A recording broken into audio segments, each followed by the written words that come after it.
이어서 간주 공급 볼게요.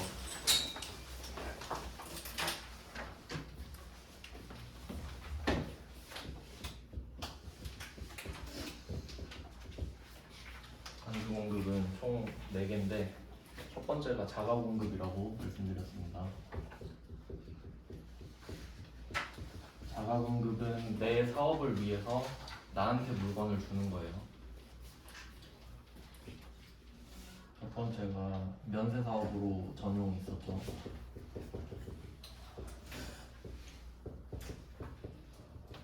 근데 얘는 우리한테 적용되기는 좀 힘들 것 같아요. 과세 사업자니까 우리는.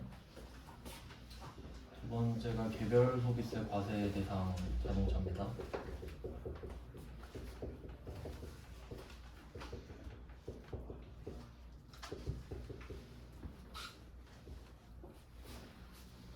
세 번째가 요게 중요했죠? 여기까지 했었는데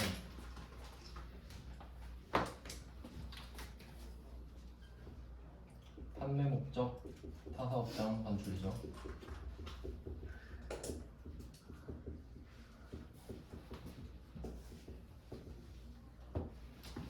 이건 아예 그 간주 공급과 패턴이 달라서 다른 색깔로 써놨는데 아예 목적이 다르다 그랬어요. 간주 공급 같은 경우는 그 매입세액을 불공제를 당해야 되는 상황을 피했을 때 간주 공급으로 갈음하는 거죠. 대체하는 방법이었는데 근데 판매 목적 타사업장 반출은 그런 의도가 아니죠. 그냥 원래 사업장끼리 물건이 옮겨지면 물건을 파는 걸로 봐야 되기 때문에 뭐 그런 생태계를 유지하려고 그 패턴을 만든 거였어요. 그럼 간주 공급의 특징이 있었잖아요. 간주 공급의 특징은 첫 번째가 시가 기준이라고 했었죠. 원가랑 시가가 있는데 간주 공급은 공급으로 간주를 해야 되기 때문에 시가로 팔잖아요. 우리가 물건을 원가로 팔면 돈을 못 버니까. 그래서 공급이라는 글자에서 시가 기준이라는 걸 찾을 수 있고요. 두 번째는 간주잖아요. 그러니까 물건을 파는 걸로 보긴 보는데 간주라는 말은 그걸로 본다라고 말씀을 드렸잖아요. 그러니까 파는 거 아닌 거 알고 있죠. 그래서 세금계산서는 발급하라고는 안 했죠. 그래서 세금계산서 발급 의무는 없다.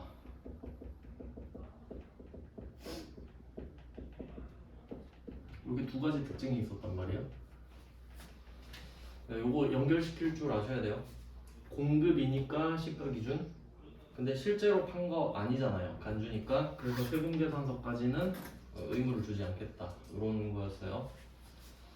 근데 이 판매 목적 타사업장 반출은 간주 공급에 포함이 되긴 해요. 그리고 또 중요한 게 판매 목적이잖아요. 다른 목적도 있을 수 있겠죠. 판매 목적이 아니라 어제 그 광주에서 서울로 옮기는 그런 얘기를 했었잖아요. 예를 들면 이런 목적일 수도 있죠. 광주에 있는 물건을 서울 매장에 그 예를 들어 이걸 옷이라고 보면은 전시하려고, 디스플레이 하려고. 그럼 그때는 판매 목적이 아니잖아요. 전시 목적이잖아요. 그때는 이 상황이 해당되지 않습니다. 그러니까 뭘 기준으로 보셔야 되냐면 판매 목적만 보는 이유가 어제 그림을 이렇게 그렸죠. A 사업장, B 사업장, 이게 광주라고 그랬고 서울 매장. 광주에서 800원짜리 물건을 사왔어요. 근데 이걸 팔고 싶은데 안 팔리니까 서울로 넘긴 거잖아요. 그럼 이때 우리 생각은 그냥 광주에서 서울로 옮긴 건데 국세청 입장에서는 둘이 같은 사업장이 아니니까 판 걸로 봐라, 이런 구조였죠. 그럼 이 입장에서는 우리가 이걸 광주에서 서울로 판 게 아니잖아요. 그러니까 1,000원에 넘기는 게 아니라 800원에 넘기는 거였죠. 원가 그대로. 그리고 서울은 이거를 1,000원에 팔잖아요. 그래서 원래는 광주가 사왔지만 광주가 사온 이 거래를 없애고 서울이 사서 서울이 파는 거래로 만들고 싶다. 이것만 남기고 싶다는 거라고 말씀드렸습니다. 포인트는 이거죠. 팔 거니까. 팔 거잖아요. 그러니까 사온 데이터가 있어야 되지. 근데 전시 목적이면 어째요? 전시 목적이면 안 팔잖아요. 그럼 이 거래가 없잖아요. 그럼 굳이 사왔다고 할 이유가 없죠. 안 팔 거니까. 그러니까 판매 목적일 때만 이걸 하라 이거예요. 그게 아다리가 맞으니까. 이해되셨죠? 그러니까 다른 목적이면 아무것도 안 하면 돼요. 그러니까 이런 문제가 나올 수 있거든요. 방금 말씀드린 대로 전시 목적으로 옮겼다. 또는 뭐 연구개발 목적으로 옮겼다 이럴 수 있거든요. 그럼 그때는 그냥 옮기고 끝이에요. 아무것도 아니에요. 간주 공급이 아니니까. 그럼 뭐냐? 그럼 아무것도 아니다. 대답하고 가만히 있으면 돼요. 그럼 옮기면 되지. 데이터상으로 꼬이는 게 없기 때문입니다. 자, 이렇게 됐어요. 차이가 있고, 그래서 그 세법에 나와 있는 기준도 간주 공급 중에 판매 목적 타사업장 반출인 간주 공급과 그게 아닌 간주 공급으로 나눠요. 얘만 다르니까. 이해되셨죠? 그러니까 판매 목적 타사업장 반출인 간주 공급과 아닌 것들 이렇게 돼요. 성격이 아예 다르니까.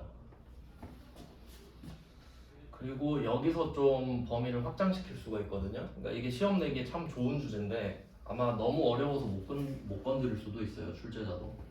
좀 범위를 확장시켜 보면은 이때 그 김철수라는 사람이, 김철수는 사업자죠.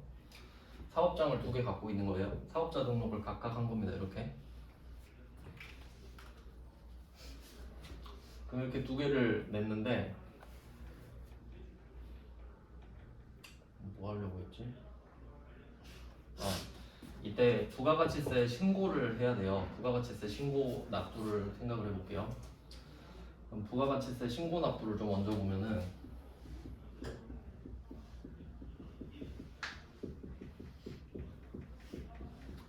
부가가치세를 우리가 신고하고 그 신고한 금액을 우리가 납부하잖아요. 지금이 딱 2기 확정 신고 납부 기간인데 그 원칙과 예외가 있습니다. 이때 부가가치세 신고 납부를 어떻게 하냐? 원칙대로 하면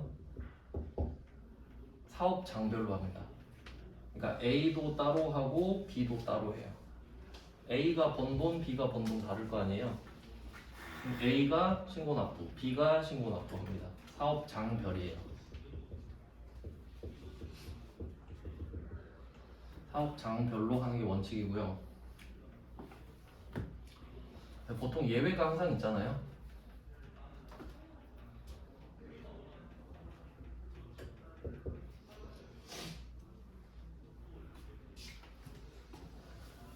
원칙과 예외. 그럼 예외가 특이한 거겠죠. 그럼 당연히 얘는 자식이랑 같은 거라 했으니까 내 자식 2명이어도 자기 각자 갈 길이 다르죠. 근데 예외는 2개가 있어요. 사업자 단위 과세가 하나 있고, 그럼 여기서 중요한 거는 원칙은 사업장이잖아요. 예외는 사업자죠. 차이가 뭐냐면 이 A랑 B가 둘 다 김철수 거예요.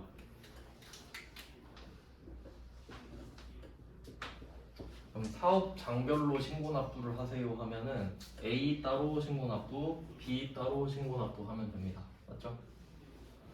근데 사업자 단위로 가잖아요. 그러면 사업자가 김철수죠. 그럼 얘 중심으로 모이는 거예요. 그러면 어떻게 달라지냐면 그 사업자를 낼 때마다 사업자 등록번호를 받아요.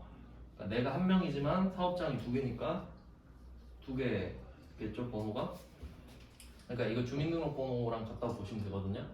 내 자식 2명 주민등록번호 다르죠? 근데 사업자 단위로 묶어버리잖아요. 그러면 김철수가 사업자죠. 그러면 김철수 중심으로 이 2개가 사업자 번호가 같아요. 그러니까 위치는 따로 있죠. 근데 얘 둘은 한 몸인 거라고. 그러면 그 사업자 단위, 사업자 등록번호가 하나라는 게 뭘 뜻하냐면 A가 B한테 물건을 못 팔아요. 번호가 같잖아요. 내가 나한테 줘? 말이 안 되죠. 그러니까 사업자 단위 과세를 선택할 수 있거든요. 그러니까 그 말은 이거예요. 김철수가 어차피 A도 제 거고 B도 제 거니까 그냥 합쳐서 신고납부할게요. 이렇게 되는 거지. 그럼 국세청 입장에서 나쁠 거 없죠. 오히려 한 번에 하면 더 좋지 않나? A는 하고 B는 안 할 수도 있는데 같이 하겠다고 하니까 그럼 같이 해라. 같이 내면 난 좋지. 뭐 그런 거예요. 그러면 그걸 내가 신고를 해가지고 사업자 등록번호가 하나잖아요. 그럼 내가 이때 판매 목적으로 타사업장 반출을 했습니다. 그럼 국세청이 뭐라 그러겠어요? 옮겼네 이러겠지 그냥. 아무것도 없습니다. 이해되셨죠? 그럼 두 번째. 두 번째가 시험 내기도 좋은데 두 번째는 주사업장 총괄 납부입니다.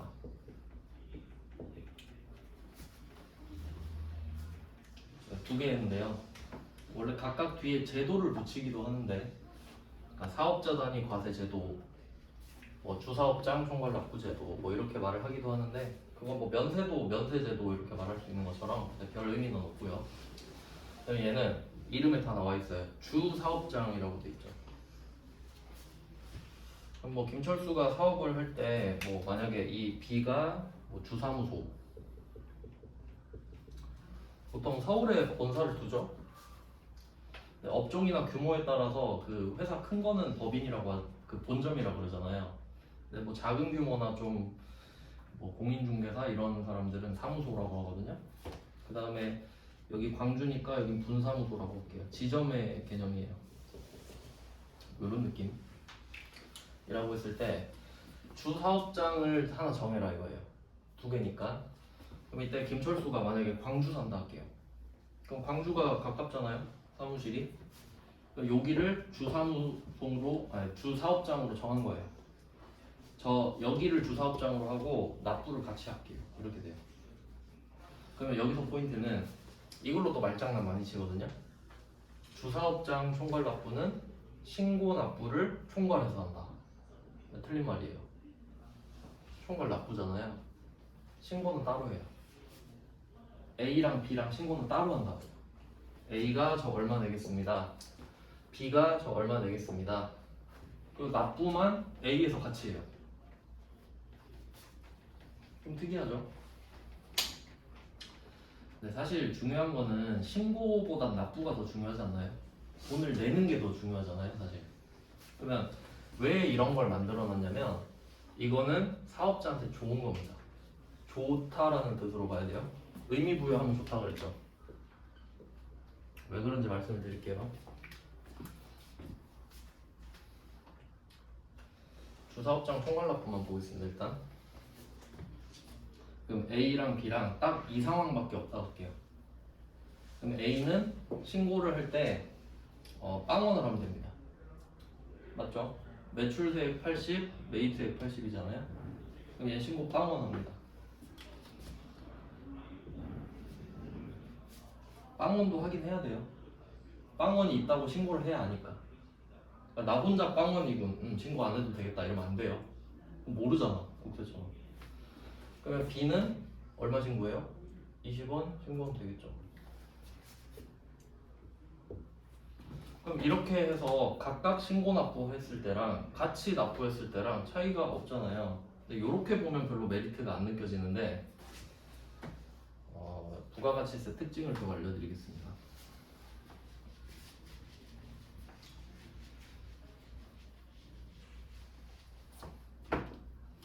부가가치세 과세 기간은 누구에게나 똑같습니다. 일단 1월 1일부터 12월 31일. 그러니까 이게 좀 구분을 잘 하셔야 되는 게 회계 기간 있잖아요. 회계 기간. 회계 기간은 회사가 지 마음대로 정할 수 있어요. 그러니까 3월부터 2월까지 하겠습니다 해도 돼요. 좀 지 맘이지. 어쨌든 1년만 되면 되거든요. 근데 부가가치세법에서는 그 기간을 자기가 못 정해요. 정해져 있어요. 1월 1일부터 12월 31일 딱 끝. 그리고 이거를 반을 딱 쪼개요. 앞에 게 상반기 1기, 하반기 2기 이렇게 들어가죠. 그리고 또 절반씩 쪼개죠. 가피 예정, B가 확정. 이런 식으로 갑니다. 이제 이 구조를 이해하셔야 돼요. 그럼 지금이 일기 예정이죠. 1월 1일부터니까. 그러면 일기 예정 때는 1월부터 3월 것까지 세 달치 있죠. 세 달치를 4월 1일부터 4월 25일까지 신고 납부를 하게 됩니다. 25일인 거 아시죠? 다음 달 25일까지인 거. 그럼 이때 그 예정 신고 기간에 매출세액이 매입세액보다 더 많아요. 근데 보통 대부분이 매출세액이 더 많잖아요. 그러니까 낼 돈이 생긴다는 소리예요. 그러면 낼 돈이 생기면 냅니다. 그 정상이죠. 내야 되니까. 근데 내가 이때 환급을 받아야 될 수도 있잖아요. 그러니까 매입세액이 매출세액보다 더 클 수도 있잖아요. 그럼 그때는 돌려받는 거죠. 내가 낸 게 더 많으니까. 근데 예정 때 내가 만약에 환급이 떴다고 할게요. 만약에 이때 뭐 100원 돌려받아야 돼요. 그럼 국세청한테 신고를 합니다. 저 매입세액이 100원 더 크니까 100원 주세요 하고 신고를 했어요. 근데 국세청이 지금 예정이지 않냐, 기다려보자, 확정까지 안 돌려줍니다. 그러니까 예정 때 매출세액이 더 크면 납부세액이 뜨죠. 매출세액이 100원이 더 크면 100원을 내야 돼요. 근데 매입세액이 100원이 더 크면 돌려받아야 되잖아요. 근데 예정 때는 안 돌려준대. 왜냐면 예정이니까. 아니 임시로 지금 하는 건데 뭐 어떻게 될 줄 알고 하고 일단 발뺌을 해요. 그러니까 이게 미환급세액이 되는 거예요. 예정 때 못 돌려받는 돈 있잖아요. 그러니까 킵 해놓는 거지. 근데 대신 기억은 할게 하고 지나갑니다. 그리고 확정이 되잖아요. 이때는 6개월치를 다시 하죠. 근데 이때 이 구조를 생각해 보면은 그 일기 확정이 정확히 6개월인 건 맞죠? 일기를 확정 짓는 거니까. 여기서 착각하시면 안 돼요. 4, 5, 6이 일기 확정 기간이 아닙니다. 일기를 확정 짓는 거잖아요. 그러니까 6개월이에요. 근데 6개월이라고 해서 우리가 1월부터 3월 것까지를 다시 구할까요? 그건 아니겠지. 이미 해놨는데. 근데 왜 6개월 개념이 되냐면 내가 만약에 예정 때 신고를 해야 되는데 안 한 것도 있을 거 아니에요. 그걸 누락분이라 그러죠. 누락된 거. 그럼 예정 때 해야 되는데 못한 것도 있을 수 있으니까 확정 때 기회를 주겠다 이거예요. 그러니까 1월, 3월까지 신고한 거 있잖아요. 그건 이미 알고 있겠지, 국세청이 신고했으니까. 근데 그때 해야 되는데 빠뜨린 것도 이때 같이 하라 이거예요. 그러니까 확정 신고 때는 정확하게 4, 5, 6 세 달치랑 1, 2, 3에 해야 되는데 빠뜨린 거를 하는 겁니다. 그러니까 확정 신고 때만 예정 신고 누락분이라는 말이 나와요. 그렇겠죠? 예정 때는 지가 모르겠지 뭘 빠뜨렸는지. 그래서 여기에 예정 신고 누락분이 같이 붙어요. 이게 중요하거든요.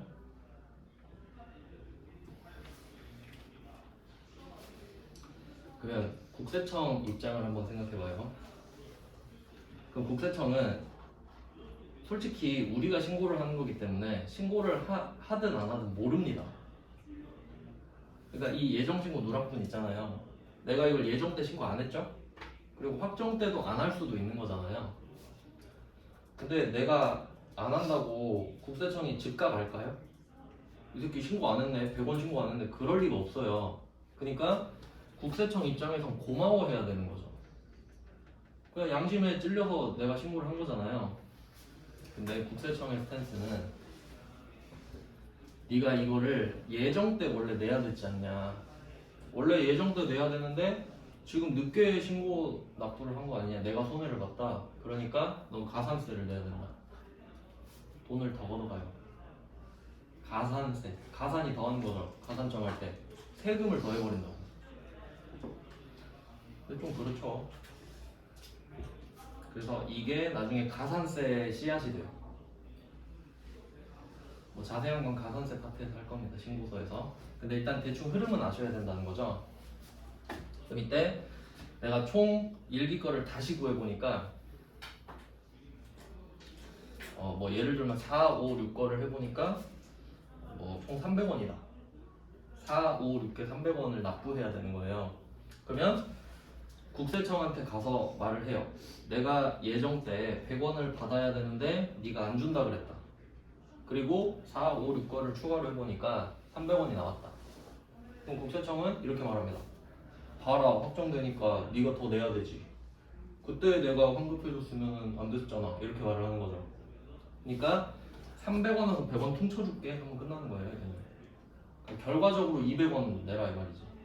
그럼 뭐 그럴 수도 있겠다라는 생각 들죠. 이렇게 되는 거죠. 그러니까 1, 2, 3이 마이너스 100원, 4, 5, 6이 300원일 때 상황 이해되시죠? 그럼 어차피 1기 확정은 6개월이니까 그럼 4, 5, 6이 300원이고 1, 2, 3이 마이너스 100원이니까 합치면 200원 아니냐? 200원만 갖고 와라. 그럼 내가 굳이 100원 안 돌려줘도 되잖아. 이렇게 되는 구조거든요. 그냥 6개월을 퉁쳤을 때는 내가 100원을 안 낸 게 맞지만 3달 걸렸죠 지금. 그러니까 돌려받는데 3달 걸린 거죠. 이것 때문에 이게 있는 거예요. 그럼 이제 생각을 해볼게요. 사업자 단위 과세. 그럼 예를 들어 A 사업장은 마이너스 100원, B 사업장은 300원 이렇게 해볼게요. 지금 똑같은 상황이에요. 근데 지금은 기간이 다른 거고 A 사업장, B 사업장으로 하면 같은 기간에 사업장이 다른 거예요. 그러니까 지금 일기 예정으로 합시다. 잘 생각해야 돼요. 생각하는 연습을 항상 해야 됩니다. 그러니까 지금 일기 예정인데 A 사업장은 마이너스 100원, B는 플러스 300원. 그러니까 플러스면 우리가 내는 거죠. 마이너스면 받는 거고. 그럼 이거를 각각 신고하잖아요. 그럼 A는 돈 받아요? 못 받지. 예정이니까. 그럼 B는 300원 내기만 하죠. 그럼 나는 100원 못 돌려받고 300원만 내고 있네? 맞죠? 예정이니까. 근데 내가 이걸 신청해놨어요. 사업자 단위 과세. 그럼 이 사업장이 각각 운영되고는 있지만 둘 다 김철수 거잖아요. 그러면 신고 납부 같이 하죠. 그럼 신고 같이 하면 얼마로 신고해요? 200원으로 신고할 거 아니에요. 맞지? 그럼 200원만 내고 끝이지. 그러니까 환급액이 떴을 때 예정 때는 못 돌려받죠. 근데 이걸 신청하면 바로 돌려받는 셈이 되지. 그러니까 좋은 거라고. 그러니까 왜 만들었는지를 알아야 되는 거예요. 그걸 알고 나서 외워야지 법을. 그럼 이런 이점이 있구나 생각할 수 있죠. 그러니까 이게 예정 때 환급을 안 해준다는 걸 알아야 이점까지 알 수 있는 거예요. 그러니까 제가 구조를 알아야 된다고 말씀을 드리는 거고. 그러면 주사업장 총괄납부도 한번 볼게요. 그럼 주사업장 총괄납부는 사업자 등록번호는 따로입니다. 그 신고를 따로 하는 거죠. 그럼 신고는 따로 했죠. A는 저 100원 주세요. B는 저 300원 낼게요. 신고는 따로 했죠. 근데 납부는 같이 한다고 그랬죠. 그럼 얼마 내면 되겠어요? 200원 내면 되지. 그러니까 조금 더 약한 거죠. 주사업장 총괄납부는 납부만 같이 하는 거지만, 하지만 납부만 같이 하면 어차피 이점을 누릴 수 있죠. 그러니까 이 사업자 단위 과세에서 장점만 빼온 게 주사업장 총괄납부예요. 이해되시죠? 그러면 이 예외를 내가 선택하고 있잖아요. 두 가지. 그러면 판매 목적 타사업장 반출을 해도 간주 공급이 아닙니다. 어차피 같이 내잖아요. 어차피 세금 같이 내잖아요. 그럼 어차피 똔똔이 돼요. 퉁쳐지잖아요. 그럼 뭐하러 세금 계산서 주고 그러냐고. 의미 없죠. 그러니까 어차피 너네 같이 하니까 그냥 옮겨 신경 안 쓸게. 이렇게 돼요. 아시겠죠? 그러니까 저라면 이렇게 낼 거라고. 우리 회사는 사업자 단위 과세를 신청한 상태다. 판매 목적 타사업장 반출을 했다. 문제예요 이게. 어쩔래? 그럼 다 가만히 있는다. 물론 물건은 옮기죠. 반출을 했으니까. 근데 처리를 어떻게 할 거냐고. 아무것도 안 하죠. 아무것도 안 하면 됩니다. 세법상으로는. 뭐 재무상으로는 회계 처리를 하겠죠. 재무상으로는 A는 마이너스, B는 플러스 하겠죠. 재고 관리는 해야 되니까. 근데 세법상으로 핸디캡이 없다는 소리지. 간주 공급이 아니니까. 그러니까 이게 계속 세무 2급에서는 그걸 생각해야 돼요.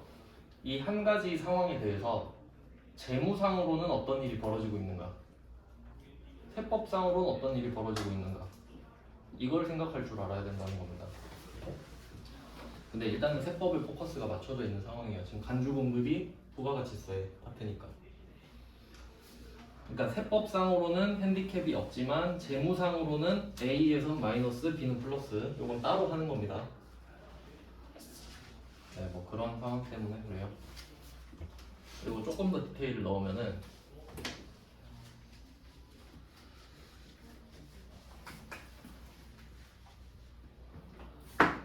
사업자 단위 과세는 A랑 B가 사업자 등록번호가 똑같다 그랬죠.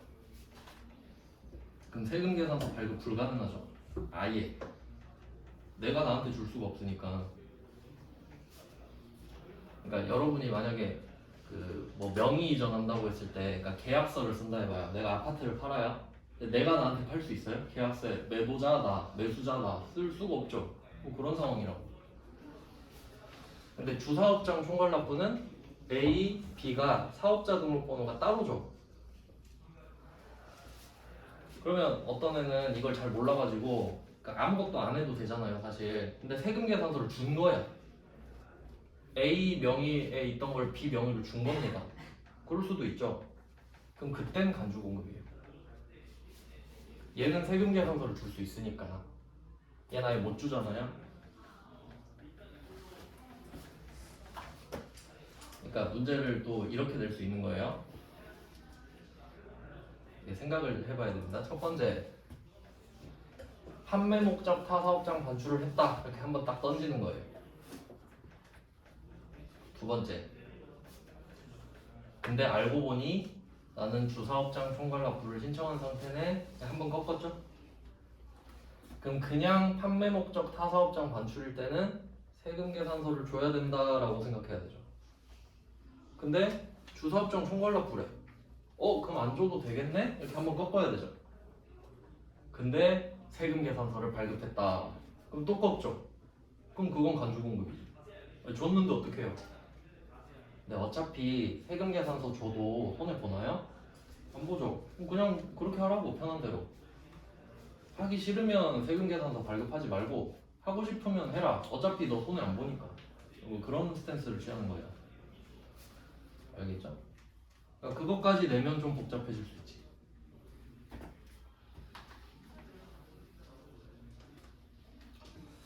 네, 그래서 이게 그 문제입니다. 판매 목적 타사업장 반출. 얘는 아예 반대죠? 원가 기준에 세금 계산서 발급 의무가 있다.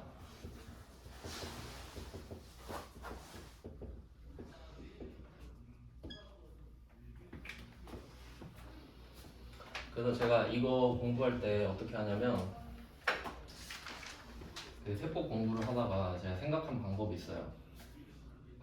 회계든 세법이든 공부하다 보면 맨날 제일 짜증나는 게 뭐냐면, 단 이거 나오면 이거 약간 발작 버튼 돼요. 반대예요. 맞죠? 맨날 그래요. 뭐뭐 한다. 단 뭐뭐 한 상황에는 그러하지 아니한다. 이렇게 말한단 말이에요. 근데 또 그 안에 또 단이 붙어. 그러니까 단 그러하지 아니하다 하는데 또 단이 붙는다고. 그럴 땐 그러하지 아니하지 않는다. 뭐 이렇게 붙어요. 머리가 복잡하죠. 근데 결과적으로는 이거밖에 없어요. 그러니까 동전이라 생각하면 되는데 앞면 뒷면밖에 없죠. 이랬다 아니면 저랬다잖아. 그래서 제가 어떻게 정리를 했었냐면, 빨간색 파란색 펜으로 정리를 했어요. 된다 안 된다만 정리한 거예요, 그냥. 그럼 제가 한번 적어볼게요. 어떤 식으로 여러분이 공부를 하셔야 되는지. 그러니까 솔직히 이제 세무 2급부터는 합격을 위한 공부라기보다는 진짜 알아야 되는 거라고 생각하셔야 돼요. 그러니까 나는 정확히 알고 있는데 겸사겸사 시험도 봐서 자격증도 따야지, 이 정도로 접근해야 됩니다. 첫 번째, 실질 공급을 했다. 내가 물건을 그냥 판 거예요. 그럼 세금 계산서 줘야 되죠. 줍니다. 빨간색 주는 거. 네, 시작. 네, 반대로 두 번째 간주 공급이 있대. 실질 공급 반대가 간주 공급이 있대. 그냥 일반적인 간주 공급을 생각하면 세금 계산서 발급 안 하는 거죠. 얘는 안 하는 거지 하고 여기까지 왔어요. 근데 간주 공급 중에 판매 목적 타사업장 반출이라는 게 있대요. 그러면 꺾고 또 꺾는 거죠. 그럼 얘는 세금 계산서 줘야 되잖아요. 그럼 아닌 거에 아닌 거잖아. 3번 이 간주 공급 중에 판매 목적 타사업장 반출이 있대.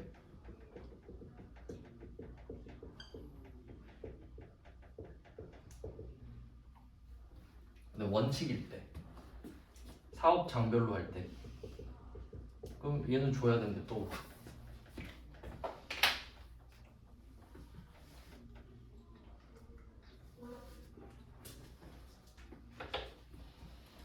여기까지 왔죠? 근데 또 보니까 여기 예외가 있네요.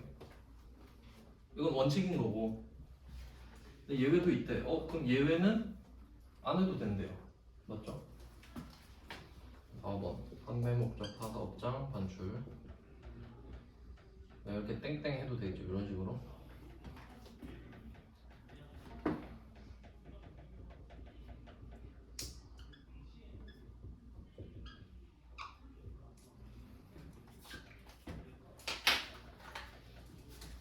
예외잖아요. 예외는 안 줘도 되잖아요. 이렇게까지 끌고 오는 거예요. 근데 그 예외 중에 주사업장 총괄 납부는 세금 계산서 줄 수 있죠. 그게 마지막이지. 주사업장 총괄 납부인데 줬대. 그럼 간주 공급이지. 그럼 그때는 주는 거죠. 그러니까 이렇게 5번까지 끌고 올 수 있거든요. 근데 결론은 줬다 안 줬다밖에 없어요. 전 이런 식으로 정리를 했단 말이에요.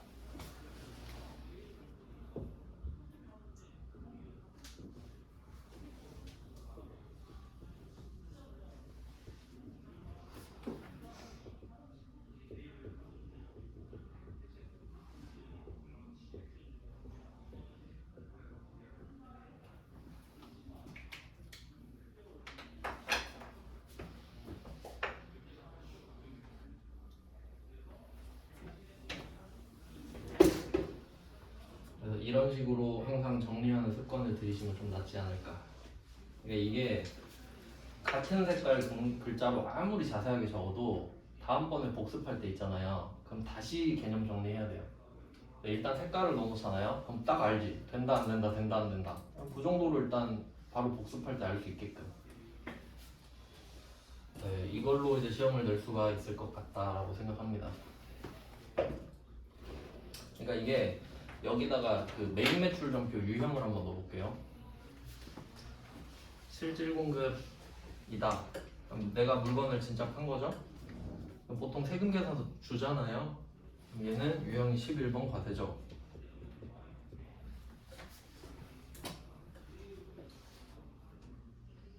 11번 과세. 요건 뭐 당연한 거죠. 2번 간주 공급. 간주 공급은 부가가치세 내지만 세금 계산서만 안 주는 거죠. 그럼 반대로 말하면 세금 계산서는 안 주는데 부가세 낸다는 소리죠. 그러니까 14번 건별이잖아요. 어제 했죠.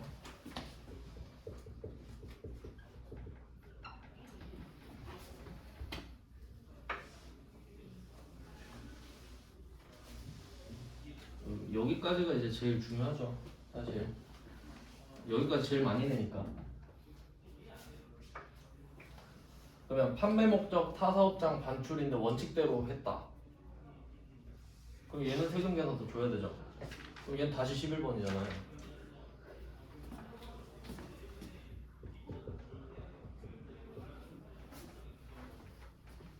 근데 이제 차이가 있다면 이 실질 공급은 시가 기준이고 건별도 시가잖아요. 얘는 원가죠.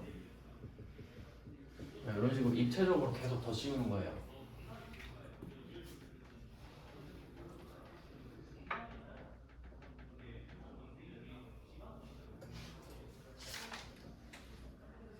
근데 그 생각하면서 봐야 돼요.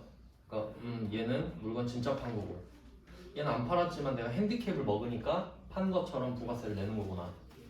그 다음에 판매 목적 타사업장 반출은 내가 지금 핸디캡 때문에 세금 계산서를 발급하는 게 아니죠.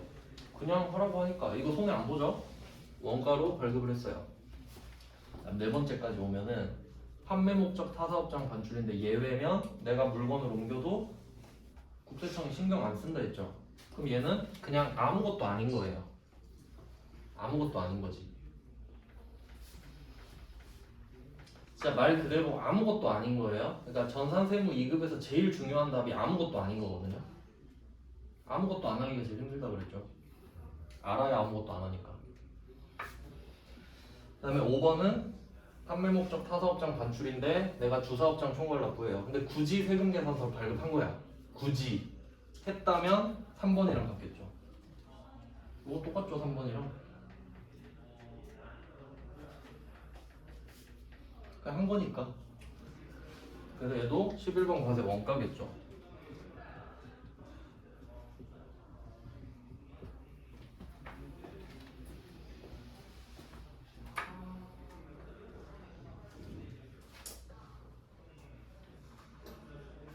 근데 기출문제 봤을 때 3번까지 나온 적 있어요.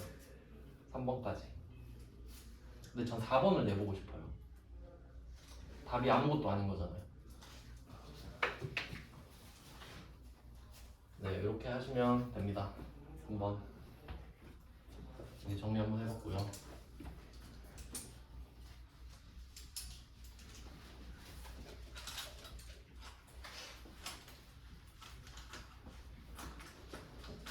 자, 이렇게 하면은 자가 공급이 1, 2, 3 합쳐서 다 자가 공급인데, 그리고 또 생각을 해볼게요.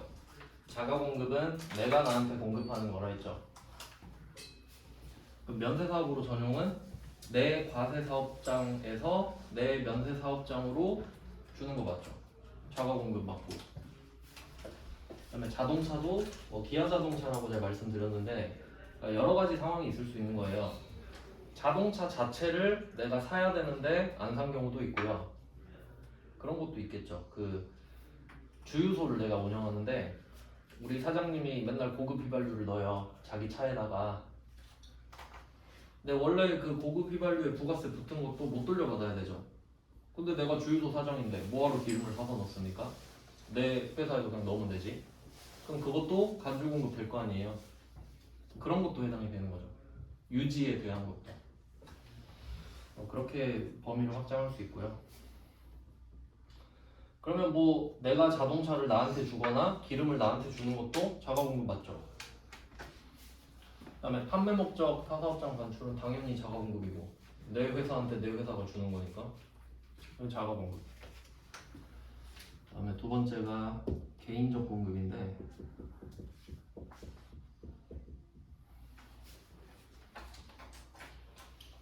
개인적 공급은 그 우리 회사한테 쓰는 게 아니라 그냥 개인적으로 내 친구 하나 주고 와이프 하나 주고 아들 하나 주고 뭐 이런 거. 그럼 그건 회사랑 아예 상관없죠. 그 개인적 공급. 하지만 어차피 부가세는 내라는 거예요. 회사에 쓰는 것도 갖고 가는데 개인적으로 쓰면 당연히 갖고 가겠죠. 그러니까 얘는 자가 공급이 됐으면 개인적 공급은 당연히 따라오는 개념입니다. 다음에 3번. 사실 자가 공급만 하면 끝이에요. 얘는 3번은 뭐더라? 사업상 증여입니다. 사업상 증여. 부가가치세법에서는 사업상 증여라고 하고 재무회계상으로는 적대비라고 하죠. 같은 의미인 건 아시죠? 그 다음에 4번. 4번이 요거 좀 불쌍한 케이스인데 4번은 폐업, 문 닫는 거 말하죠. 폐업 시 잔존재화입니다. 폐업 시 잔존재화.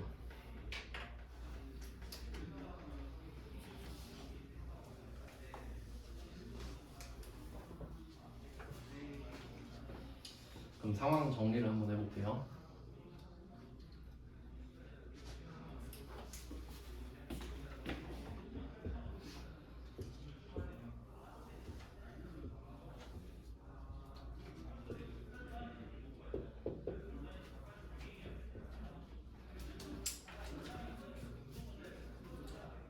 이 간주 공급에 해당하려면 두 가지 케이스가 있었는데 첫 번째는 원래는 내가 이 상황 있죠. 880원짜리 물건을 사는 상황이 있어야 되는데 이게 매입세액 불공제 사유인 거예요. 매입세액 불공제 사유.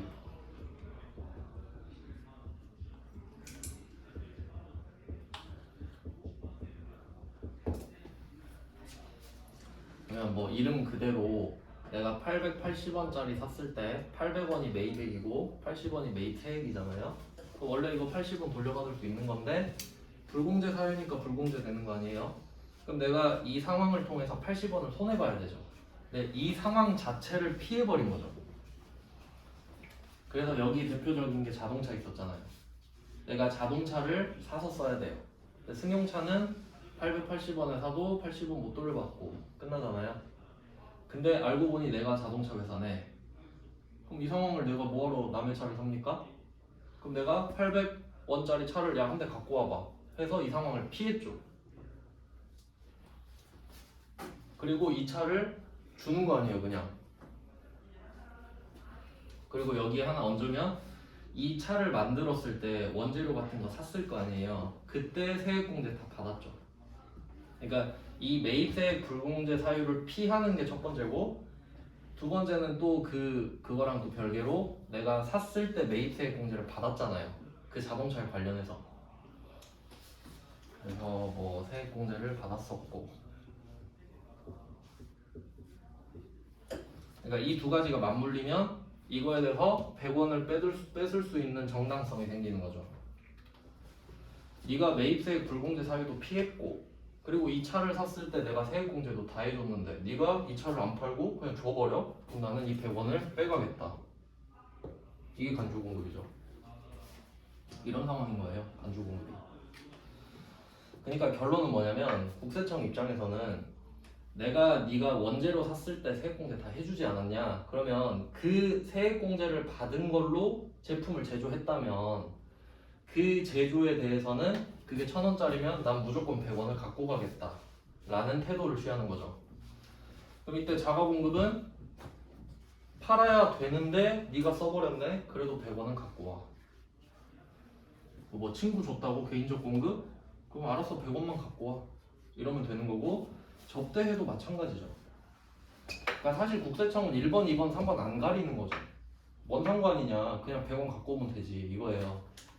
4번은 폐업했죠. 그럼 내가 원재료를 샀을 때 세액공제를 받고 이 차를 못 팔았을 수도 있잖아요. 그러니까 1,000원짜리 차를 창고에 냅두고 망했어요. 그럼 폐업 신고하겠죠? 근데 국세청이 와서 아이고 불쌍해라. 근데 이거 원래 팔아서 나 100원 줘야 되지 않냐? 네가 너한테 판 걸로 하고 100원 갖고 와. 그러니까 국세청이 이게 너무한 게 아닙니다. 왜냐면 자기는 세액공제 해줬잖아요. 안 그럼 다 폐업 신고해버리고 막 거짓말 칠 수도 있는 거 아니에요? 그러니까 폐업 신고를 해도 그 물건에 대한 부가세를 가져가야 폐업하는 순간 그 간주공급이죠. 네, 우리 입장에서는 불쌍하지만 국세청에서는 그냥 일관적인 태도를 취하는 것 뿐입니다. 네가 샀을 때 세액공제를 받았는데 그거 어쩌라고, 나도 걷어야 되는데? 그런 거죠 그냥. 그래서 뭐 이런 상황이라고 보시면 돼요. 세액공제를 해줬으니 1,000원에 대한 부가세는 무조건 걷겠다. 시점만 다르죠. 네, 이렇게 해서 간주공급은 이 정도고요. 일단 여기랑 관련된 거는 제가 14번 건별 말씀을 드렸고, 네, 여기까지 해놓고 좀 쉬다가 계속 보겠습니다.